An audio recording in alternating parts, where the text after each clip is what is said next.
Welcome to the International Schools Podcast. I'm your host, Dan Taylor, and on the podcast we discuss all aspects of technology and life in international schools, with new episodes live every 2 weeks.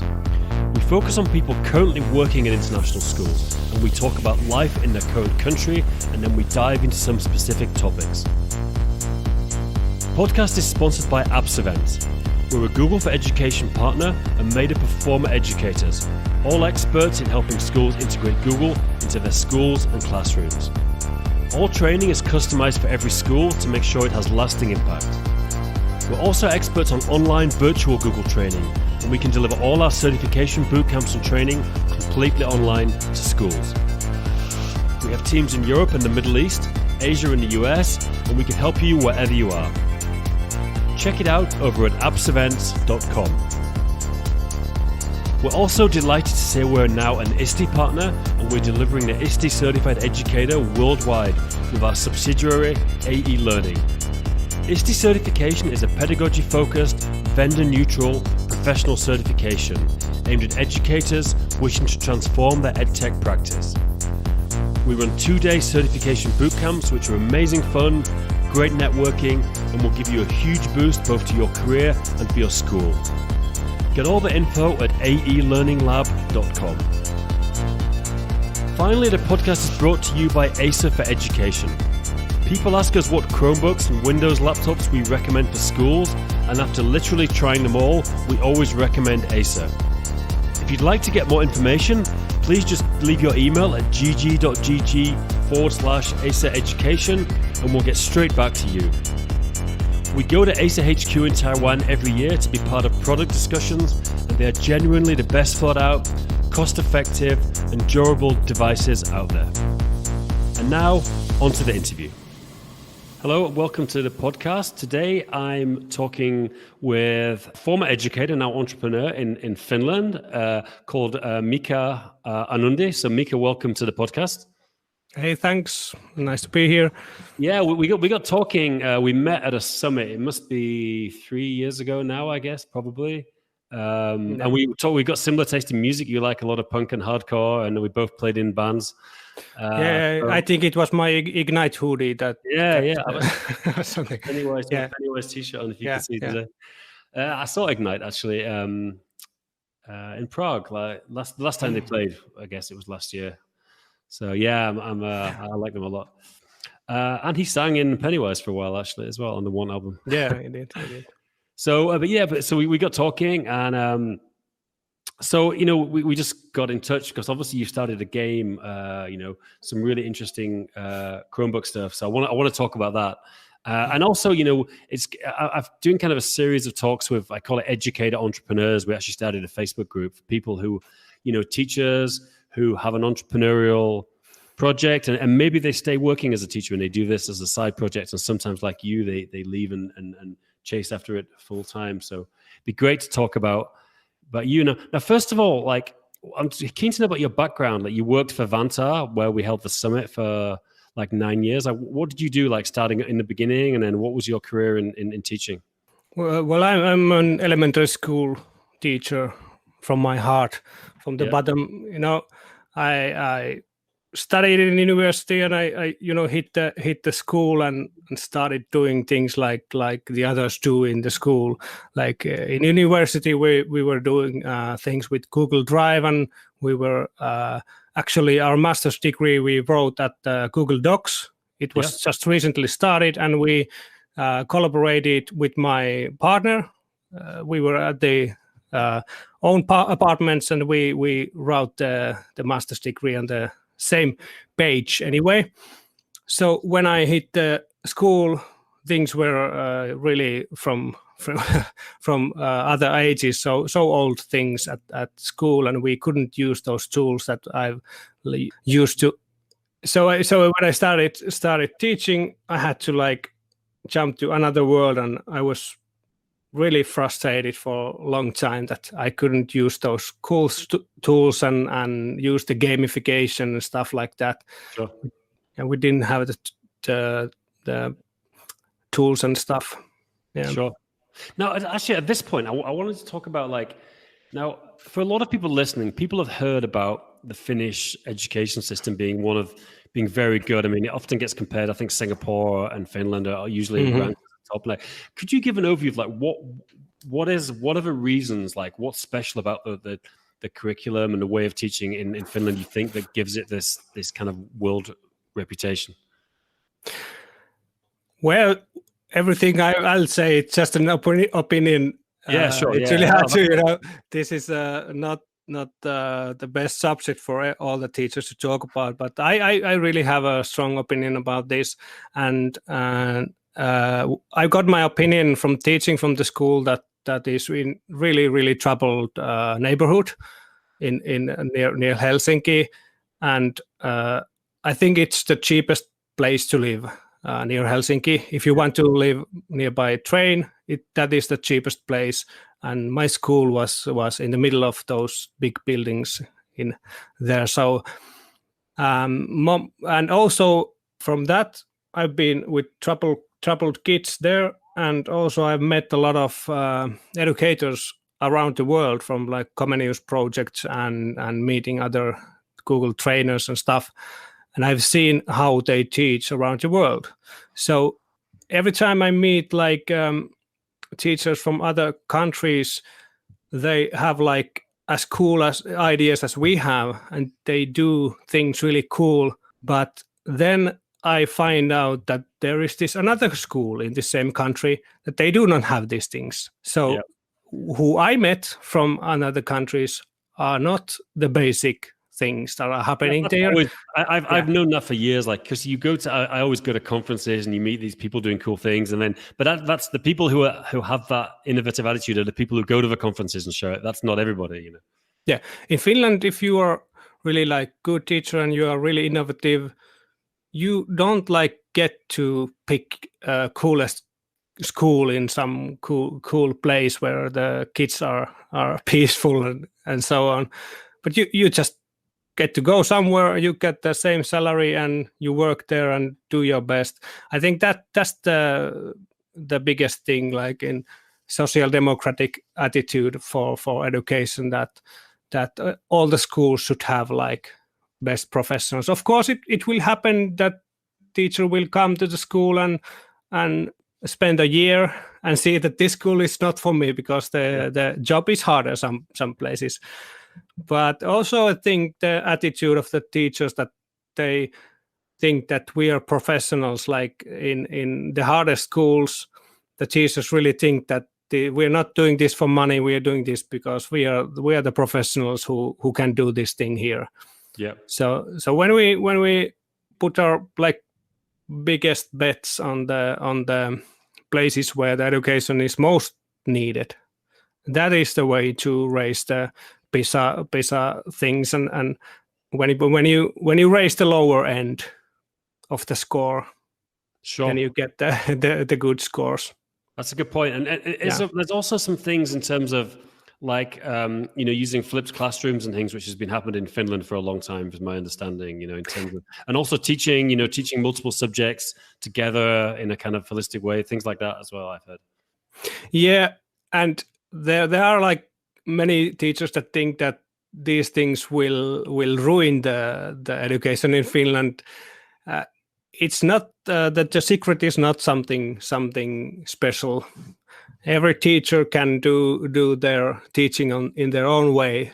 For example, my boys in the school here, and their teachers never used any cloud things or any Google Meets or Microsoft things. But now when the corona thing started and quarantine started and the kids were on the remote learning, it really hit their faces, and they had to learn those things. But this teacher had been without those things for like 20 years. Because is it true that in Finland the teachers have a lot more freedom to decide? Yeah. Independence is really, really huge. Yeah. And I mean, I also heard that in Finland, I mean, the kind of status of teachers in society generally is quite high. I'm not sure if I think there's some historical reason, but that's one thing. The status of teachers varies a lot country to country. But what's the reason, do you think, in Finland it's high? Yeah, I think it's mostly historic. thing, it is still pretty high because it's pretty wanted profession.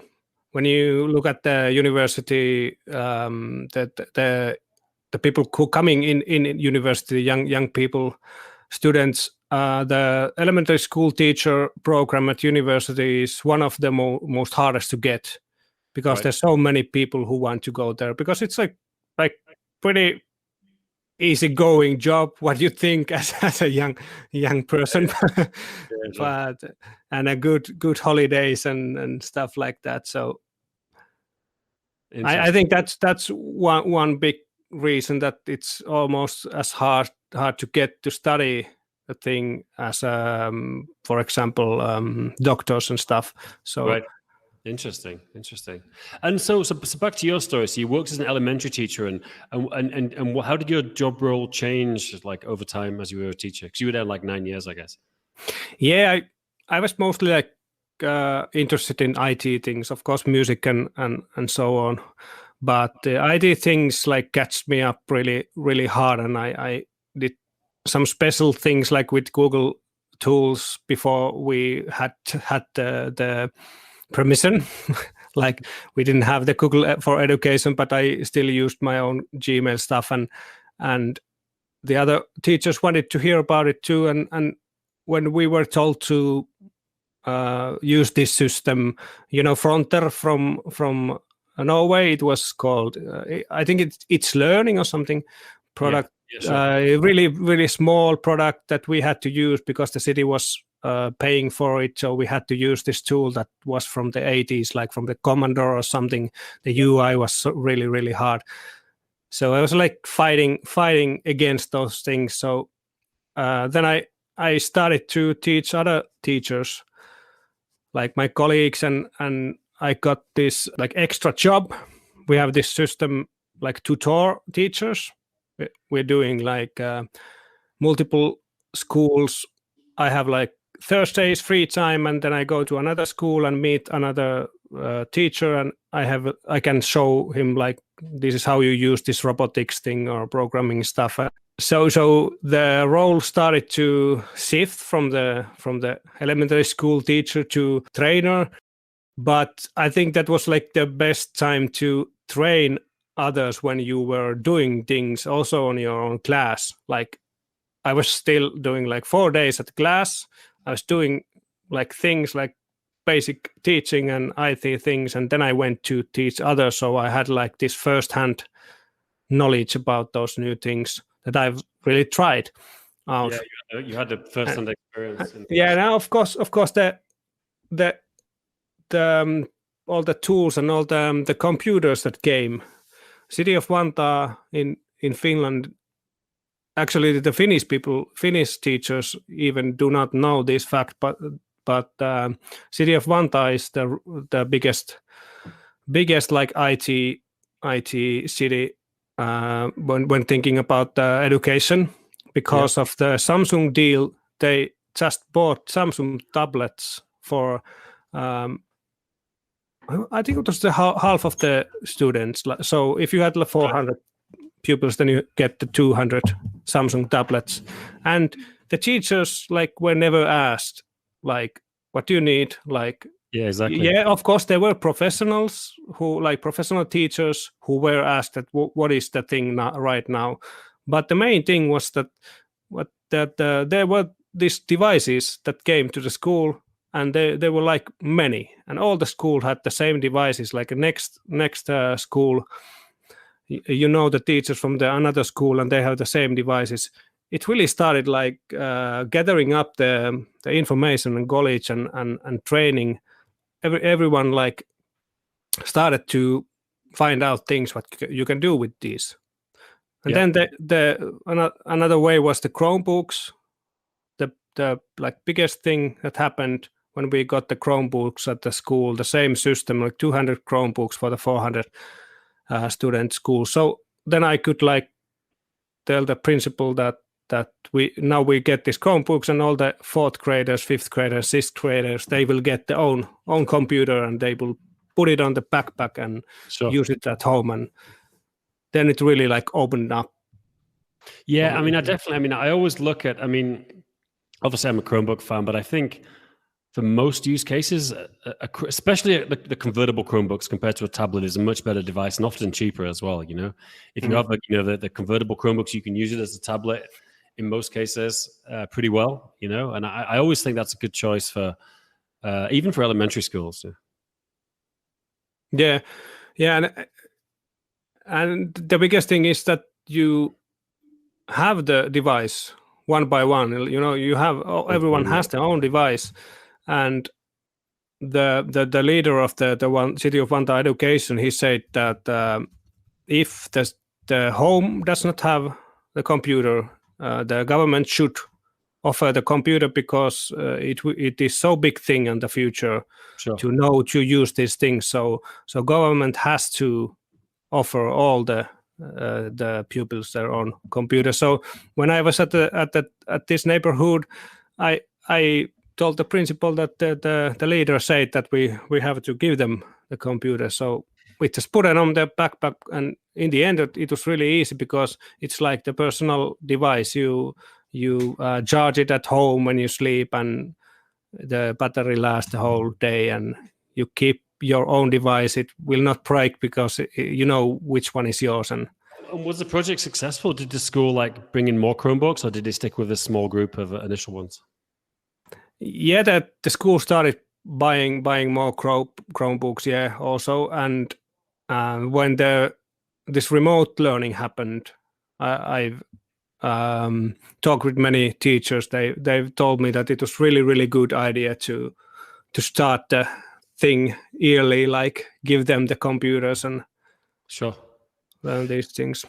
Great. Now back to your story. I'm really curious. How did your job change, and when did you start working on your game, your game developing and things as well, while you were still a teacher? Yeah, well, we were playing World of Warcraft with my student friend at university, and when I started as teacher, I was also playing World of Warcraft, and these kids were playing RuneScape. Yeah. And I saw the engagement aspect, and I also did my bachelor's degree paper about this gamification. And there was this book called "Mom, Don't Bother, I'm Learning," about playing these games. And you have everyone has seen Minecraft and things going on now, but I was really interested and frustrated about that gap between the thing that the kids have really cool iPhones and phones. They can do things, but at school we cannot work with those. I had ideas already when it happened, when we had this 101, we had this tablets and Chromebooks. So I have been thinking about what things I would do. And when it happened, I really started doing things fast. So we first thing we got these computers. We got 3 fifth grades, and we got 3 teachers, and we decided that we will combine the mathematics and Finnish language and geography. Yeah. So each of the teachers takes one subject, and we will build all the things at Google Classroom. So I took mathematics, and I built all the mathematics things on the Google Classroom. I made the videos about how you solve this problem and how you do things, and all the forms, exams and stuff like that. And so you developed these yourself then, did you, in the beginning? Yeah, but we had Finnish books. These Finnish school books are really good. They're really good, that you can give the book for a smart kid, and he can learn things by himself. Sure. So we still use the books, but we use the Chromebooks and technology to flip the learning, flip it away. So these two. Were you developing these games in Android in the Play Store, or where were you? What platform were you developing for? We're developing for the Chromebooks, because the Chromebooks cannot really use the applications. So everything is browser based. Sure. We use the WebGL technology to run it on the browser, so no need to download anything. So it's really optimal for Chromebook. When you open the new Chromebook, you can go to the website and everything works. And do you make like a Chrome extension or anything like that, or people just go to the website and run it? Just a website, yeah. No, we don't want any plugins. It's so much easier for the teacher to not to install anything.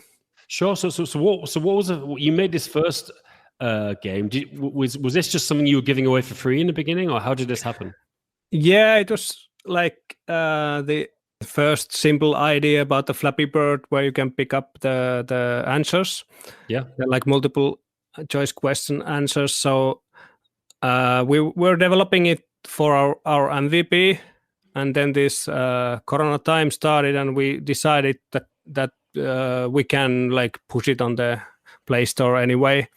Yeah, it's really easy when we are using this Unity programming engine. It's really easy to develop for any platform. So it's like a couple of buttons to change the platform. So cool. Now, obviously, I'm interested in this. Like I mentioned, I've started a Facebook group for educator entrepreneurs. Like, how did you go from this being like a side project when you were a teacher to sort of making it a business that you could leave and go to school with? Like, what was the transition? I mean, did you get any kind of funding, or did you just fund it all yourself, or what was the background?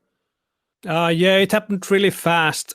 I actually in between these things, I was a project manager at the European Union funded project. I was teaching programming for unemployed people. So this unemployed. You actually left the school and did this, or this was for 1 year. Yeah. So I had I got this I was a project leader there, so I had some like experience about those things, and also I learned so much more from programming and stuff myself when I was teaching it, and then I met some right people. But the funding thing is not easy even now. Because we started at like January, we really started to find out people who could fund us. Yeah. But when we were going with idea, and this is like an educational idea, the first thing from the like angel investor or venture capitalist, that the money comes from the government, so it is not certain and it is not plenty of. So they don't want to invest on the education business if they want to make money. But the impact educators are the another group who want to really change the world and do something good with their money. So you really need to find those people. And then there's a lot of education software companies that make a huge amount of money as well. I mean, I think they're wrong in some ways because they are. They don't know those things. They just look for the numbers and percentage. But yeah, we managed to like meet some people who told us that you only have this idea and these people. No, we're not giving you the money. You need to do this and this and this thing. Prove us like wrong. So they didn't like say that the idea is bad, but they say that we should really produce it more. And did you have any revenue, or you were still just giving these games for free at this time, or were you actually selling them? Nothing's open yet. We're running an MVP test right now with you can sign in at the lorugames.com, and each teacher can go.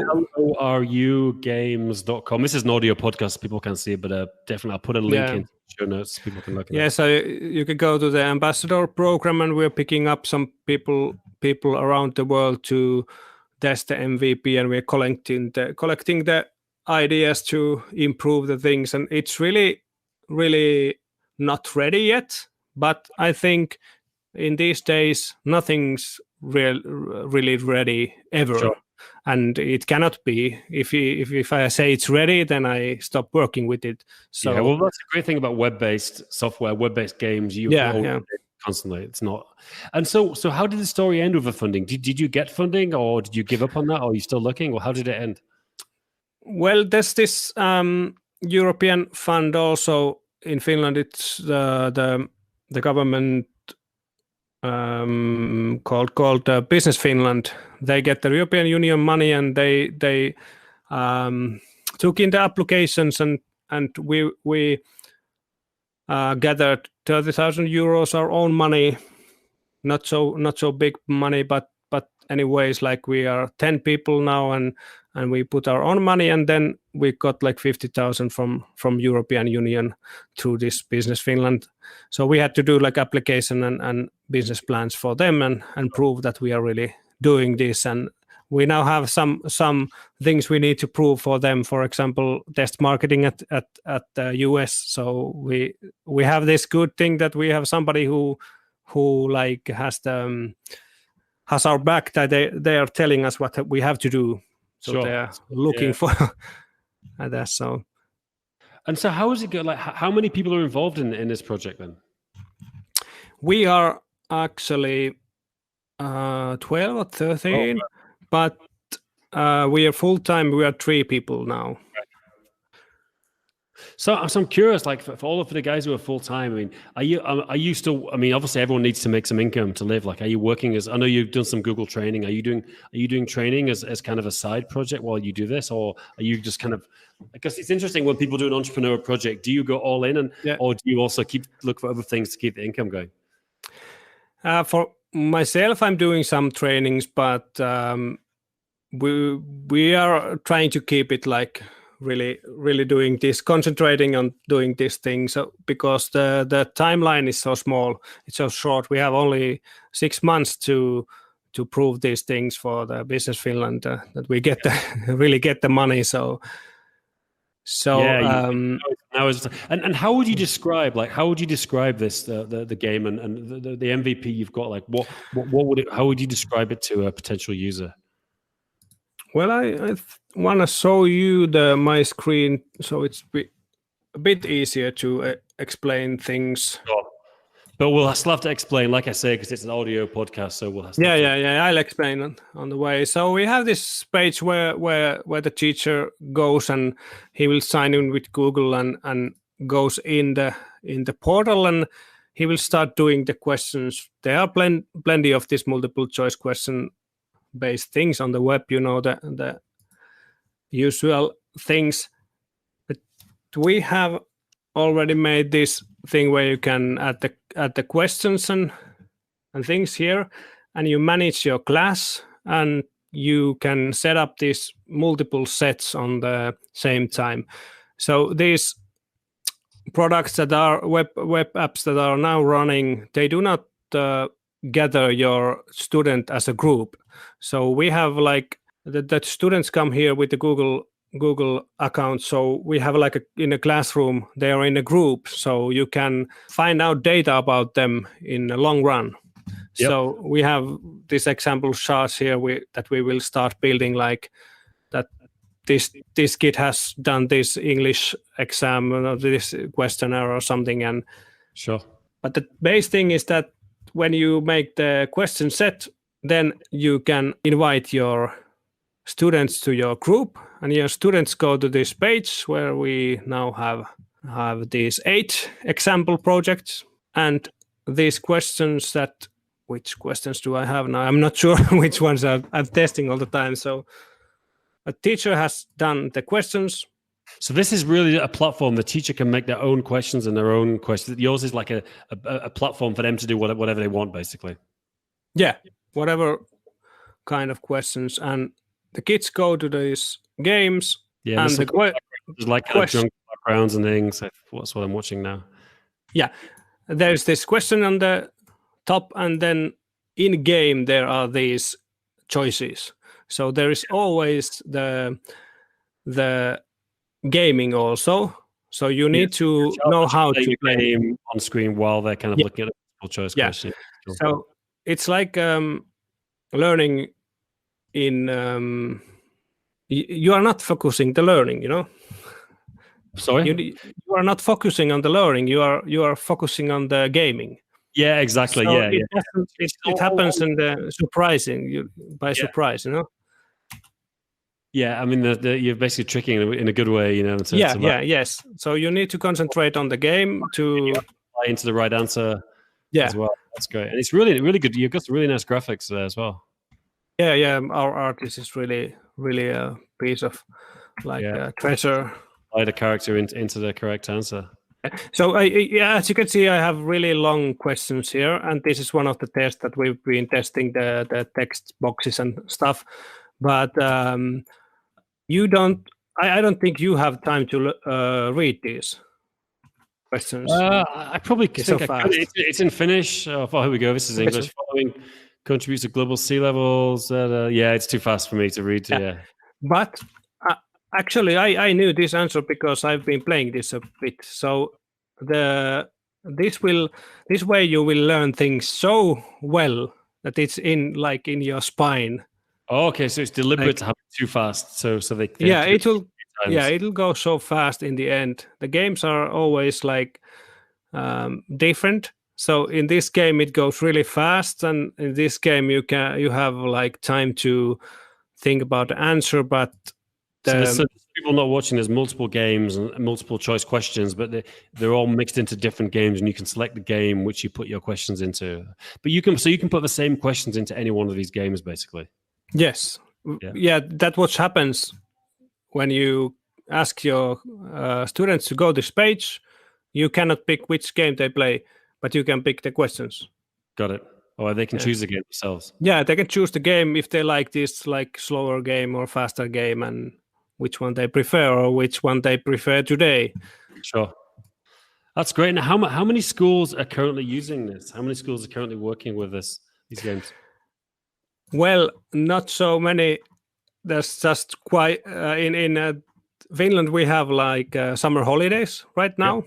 We had 4 schools at Finland at the remote learning time, but it was really hard for teachers to bring new things at this time when of the remote learning.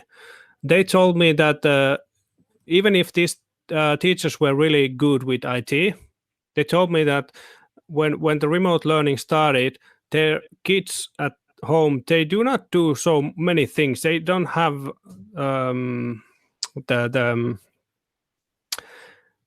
what is the correct word? Pardon my broken English. It's was like this. They don't have the motivation, or they don't. They don't have the motivation to do so many things during the day. So these really good IT teachers, they turned back to basics.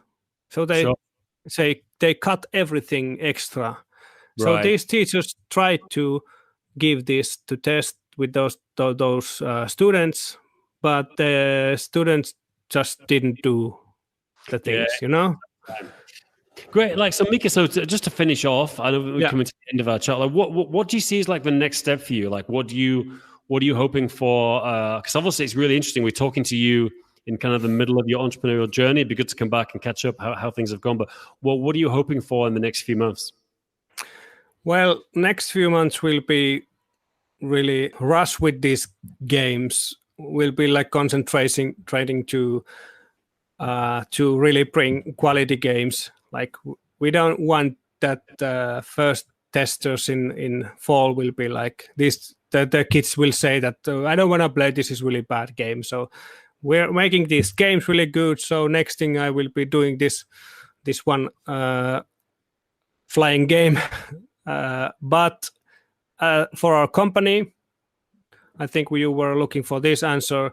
The next step will be to bring this for free for all the students and all the teachers around the world. So I will be looking for these ambassador teachers. Sure.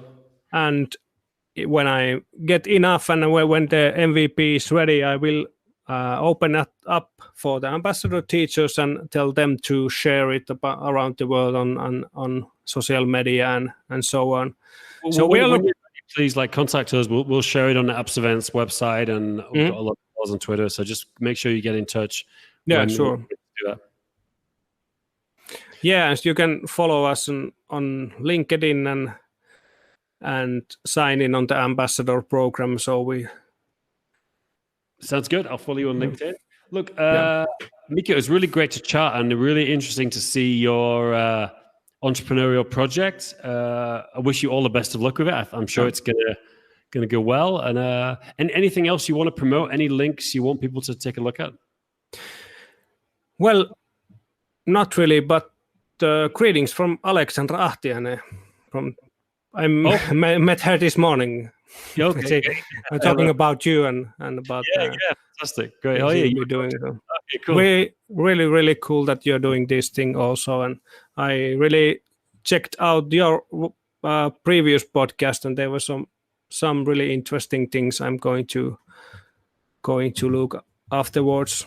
Yeah, it's a lot of fun doing the podcasting. It's a long-term project, and there's no money in it, but it's a lot of, you get to meet a lot of interesting people and different things come of it, so it's cool. Yeah, it's cool. anyways, when you're doing this business, you're anyways talking with people, like meeting new people. Why not to record it and give it for them? Yeah. You have all these conversations, and I'm always, I wish I'd recorded that. We talked about some really interesting things, and this topic, like teacher entrepreneurs, that's why I started the Facebook group, is because a lot of teachers are doing kind of, side project in all different kind of things. A lot of people developing games, developing apps. There's people who are writing books, or they're even just being a freelance trainer and training, doing online training for students or for teachers. So it's a big thing, and I think that it's only going to get bigger. Definitely in a lot of countries, job security isn't the same as it used to be. So people are thinking more of having an entrepreneurial mindset as well. Yeah, and it's a special case when you Google how to start an edtech business. The first things you will find out is to hire a teacher. Yeah. So what I've seen in Finland, these edtech startups that start in Finland, they do not really have the teacher specialist in their crew. So they're starting with IT people, and they're bringing these things at school. They're bringing like really crazy 3D and VR and stuff like this, like thinking that this is something that the school needs. Yeah. But it's just it's in the idea that this is something that kids need to know, but it's completely different thing that teacher wants to have. Yeah, the teacher wants to have like basic tools to cope with. Like for our thing is giving teacher so much more free time to go around to the class when the kids are engaged on something. Yeah, and that's what teachers have to realize, is they have a huge advantage when it comes to if they're starting a product or a service that's focused on teachers. The fact that they are a teacher and they know what teachers want and they know what schools want is a huge, like, you can't underestimate how big an advantage that is, in terms of doing this kind of business. Great, Miika, thank you very much. And thanks, you, Dan.